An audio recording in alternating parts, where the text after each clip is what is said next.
next page, but my page is blank. You want to take and number the next page, both sides of the next page. Would you take and number that?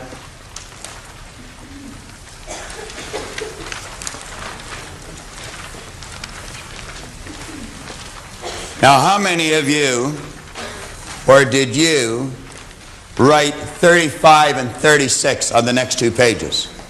Why? Why'd you do that?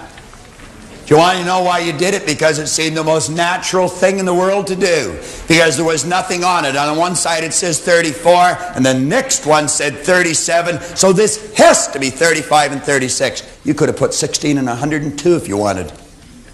There was nothing on the page. Nothing.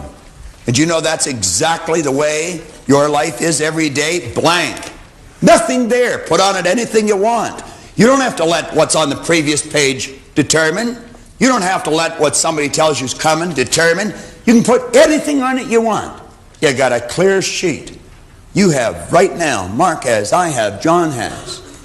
Every one of us has. Now, grasp that.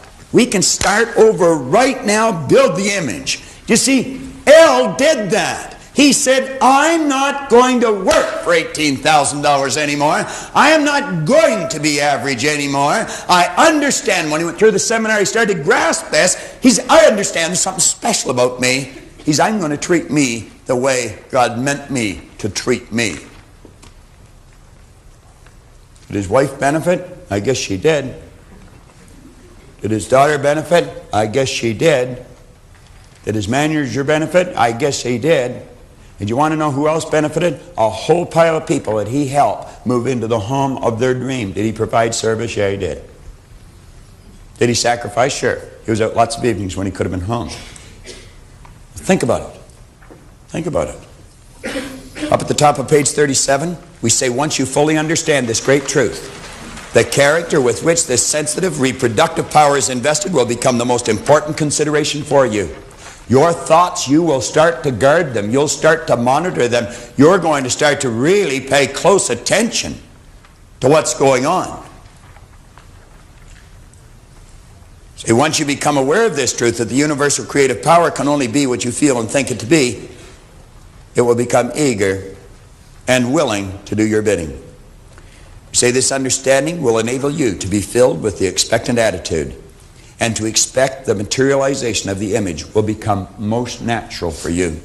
Do you know that if you put this particular tape on and play it every day for at least a month, there's so much depth to this idea.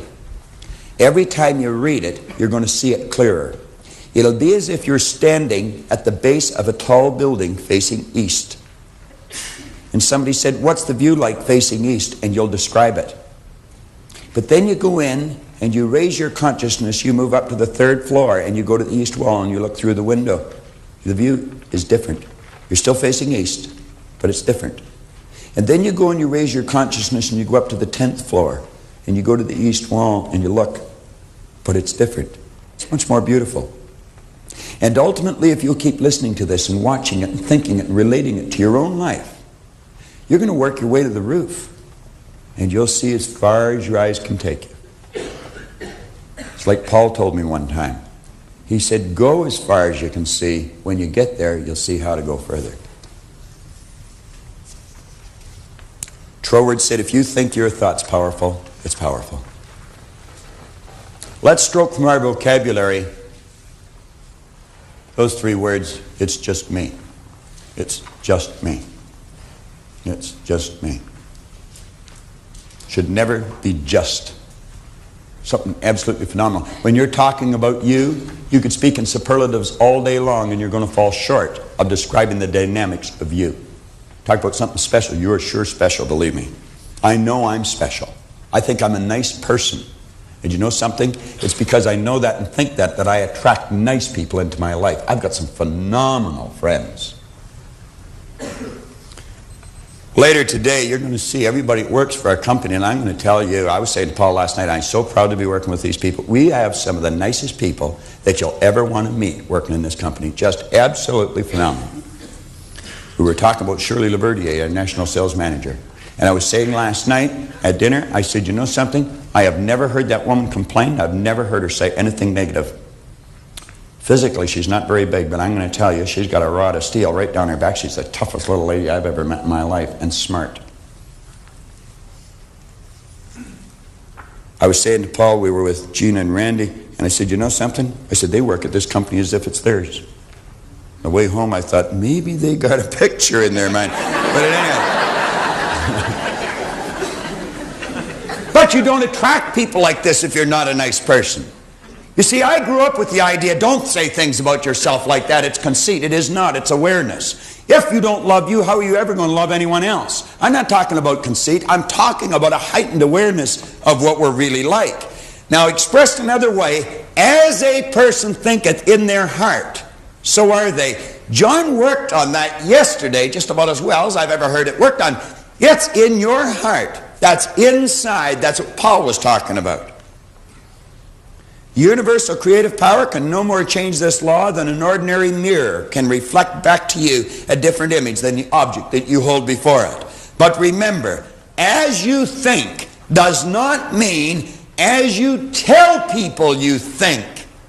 Boy, there's a lot of people got that mixed up. It doesn't mean as you tell people you think, or as you would wish the world to believe you think. It means your innermost thoughts. What's going on inside? What do you think of you? The more you study you, you're going to find your belief system is based upon your evaluation of something. The more you evaluate you, the more you're going to believe in you. It means your innermost thoughts. That's a place where no one but you knows the truth. Your sanctum sanctorum. That's where you go to the closet and you close the door. Inside. That is what you expect, and that is what you will attract, and that is what you will ultimately get. All things are possible in spirit.